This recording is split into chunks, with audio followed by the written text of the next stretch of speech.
Hi everyone, it's me. Thanks for tuning in again. I'm gonna record this again. I recorded a really perfect first video, and I'm kind of sad because it didn't save or something. So, whatever's going on. That's the shadow of Mercury retrograde. If anyone that knows me knows how fairly skeptical I am of astrology. I don't quite. I mean, I understand it a little bit more now than I did before, but it still feels like too out there for me to be able to be like, yeah, that makes sense. But then again, I believe in personality typology, and I love it. So that might be comparable. Let's see.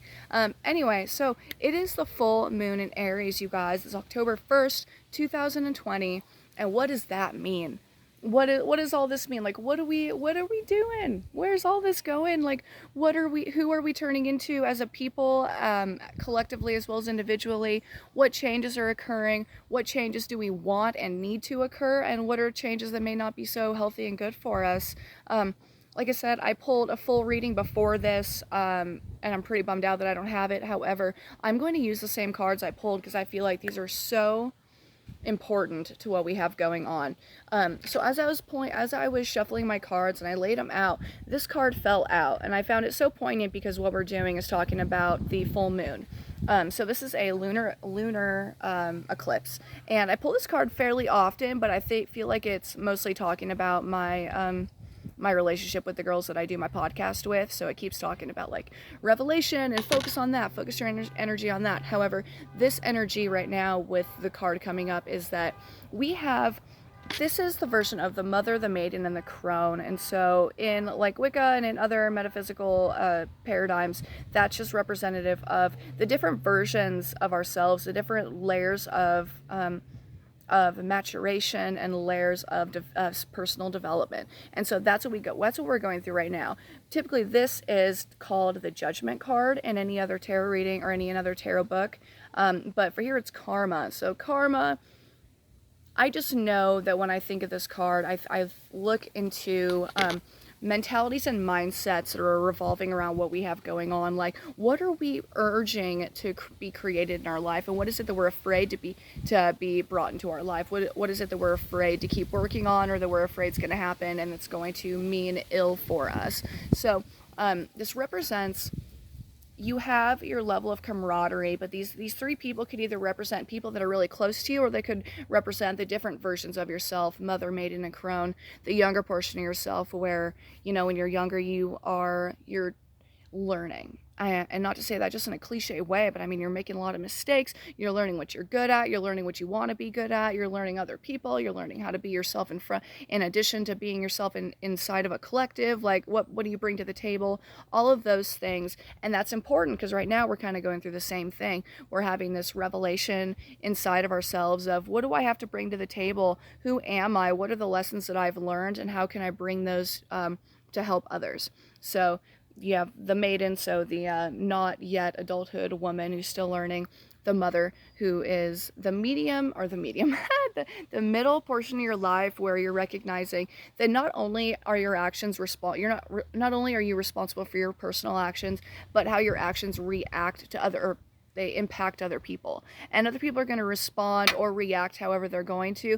But it's getting to the point where you know a lot of how things are going to go if you do them. Like, we've learned a lot of lessons and we have a lot of wisdom now, and we understand that if you act a certain way or if you do a certain thing, that there's going to be consequences or reactions, or it could be good and bad, but that you are not just a solitary unit, that everything that you do impacts everyone around you. And so we are at that middle point, or in terms of that middle point of where we are, like, what lessons have we learned, and what area do we still have room for growth in?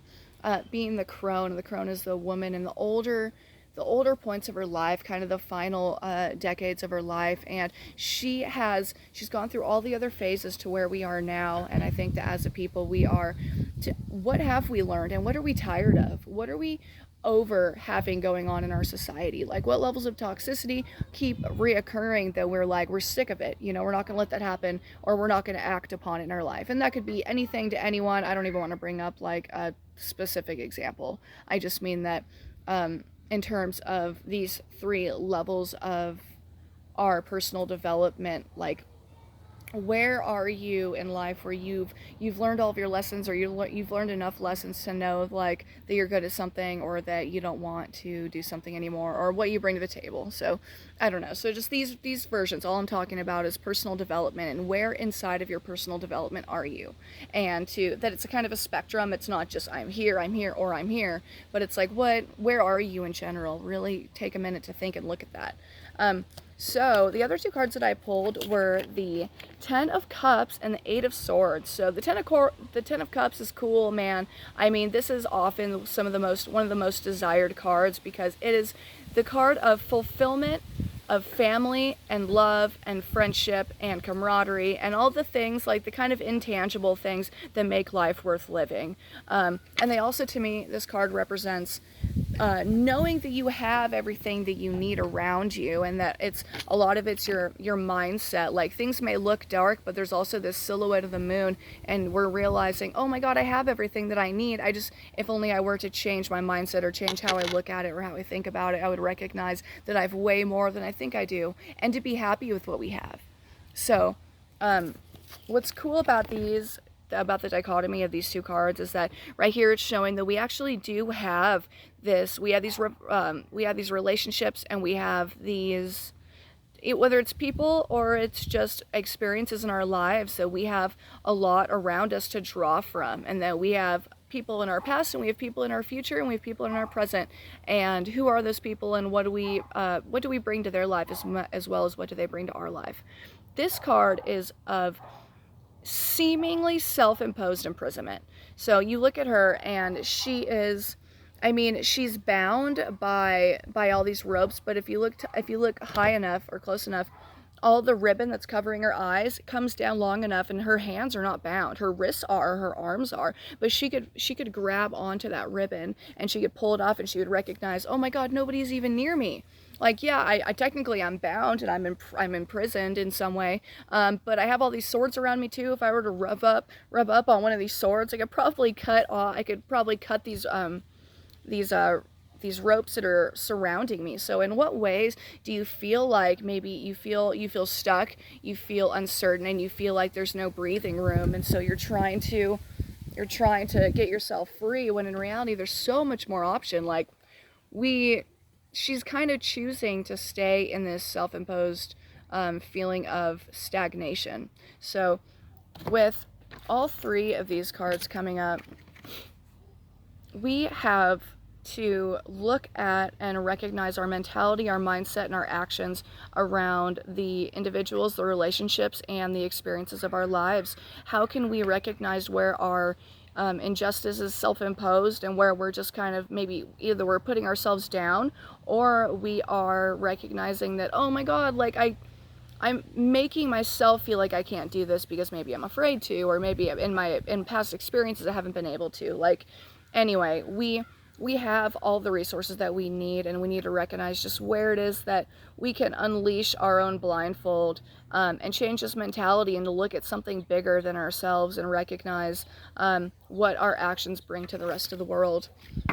This is all for October 4, the energy of October 1st, of that full moon in Aries. I don't know much about astrology, like I said, but I know that full moon wise, I stayed up till like 5 last night, just kind of staying up writing, and really taking a chance to get back in tune with myself, and taking some alone time, and doing just, I don't know, working on myself, and meditating, and being silly, and just whatever you need. And I recommend that you guys do the same, to take a minute to look inside yourself, and to be real honest with who you are, and real honest with what you bring to the table, and where you want to go. We're only wasting our own time if we keep ourselves bound. Yes. All right. Well, anyone, if you guys enjoy my readings, I really appreciate you liking and subscribing, or commenting down below. Let me know if any of this resonated with you. Also, I'm offering a couple more free tarot readings, professional tarot readings, because I am putting together my website, transformationsandcelebrations.com. So go ahead and look at that. It talks about my officiation, my ministership, and my personal development coaching, and what else I have to offer. So, any of you guys, thank you very much. Let me know how any of this played out for you, okay?